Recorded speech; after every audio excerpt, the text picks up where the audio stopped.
ഞങ്ങളുടെ unexpected ട്രിപ്പിൻ്റെ third പാർട്ടാണ് കേട്ടോ ഇത്. മോർണിംഗ് എഴുന്നേറ്റ ഉടനെ ഞാൻ ബാൽക്കണിയിലേക്ക് പോയി അവിടുത്തെ ഭംഗിയൊക്കെ നന്നായി ഒന്ന് എൻജോയ് ചെയ്തിട്ടോ. ദെൻ ഞങ്ങൾ രണ്ടാളും കൂടെ റിസോർട്ടിൽ അറേഞ്ച് ചെയ്തിട്ടുള്ള ബ്രേക്ക്ഫാസ്റ്റ് കഴിക്കാൻ പോയി. ഒരു ക്യൂട്ടായിട്ടുള്ള സ്ഥലത്ത് ക്യൂട്ടായ ഒരു ബ്രേക്ക്ഫാസ്റ്റ് ആയിരുന്നു. കുറച്ച് ഹെൽത്തി ആയിട്ടുള്ളൊരു ബ്രേക്ക്ഫാസ്റ്റ്. മാഷാ അല്ലാ, നല്ലൊരു കോഫിയും കിട്ടി കേട്ടോ. ബ്രേക്ക്ഫാസ്റ്റ് കഴിച്ച ഉടനെ ഒരാൾ ഓടിപ്പോയി ദാ ഊഞ്ഞാലാടുന്ന് കണ്ടോ. അപ്പോൾ എനിക്കും തോന്നി ഊഞ്ഞാലാടണമെന്ന്. ഞങ്ങൾ രണ്ടുപേരും കൂടെ കുറേ നേരം അവിടെ ഊഞ്ഞാലൊക്കെ ആടിയിരുന്നു കേട്ടോ. ഊഞ്ഞാലൊക്കെ ആടി മോർണിംഗ് ടൈം ഞങ്ങൾ കുറേ നേരം അവിടെ അങ്ങനെ സ്പെൻഡ് ചെയ്തു.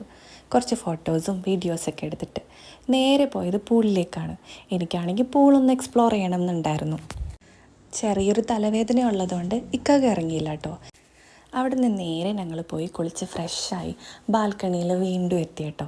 കുറച്ച് നേരം ഞങ്ങളുടേതായിട്ടുള്ളൊരു ക്വാളിറ്റി ടൈമൊക്കെ സ്പെൻഡ് ചെയ്ത് കുറേ വീഡിയോസും റീലൊക്കെ എടുത്തിട്ട് ഞങ്ങൾ ഈ റൂമിനോട് ടാറ്റ ബൈ ബൈ പറഞ്ഞു. ഓരോ യാത്ര കഴിയുമ്പോഴും ഞങ്ങളുടെ ലൈഫിൽ അൺഎക്സ്പെക്റ്റഡ് ആയിട്ടുള്ള പല തീരുമാനങ്ങളും വരാറുണ്ട്.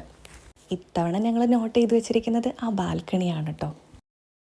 എൻ്റെ ലൈഫിലെ ഒരു ലക്കിയസ്റ്റ് പാർട്ടെന്ന് പറയുന്നത് ട്രാവൽ ഹോളിക്കായിട്ടുള്ളൊരു ഹസ്ബൻഡാണ്.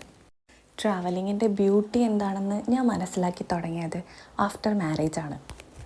ബിഫോർ മാരേജ് എൻ്റെ വിചാരം ജസ്റ്റ് ഓരോ സ്ഥലങ്ങളും പോയി കണ്ടിട്ട് തിരിച്ചു വരുന്നതാണ് ട്രാവലിംഗ്, ട്രിപ്പ് എന്നൊക്കെ പറയുന്നതെന്നായിരുന്നു.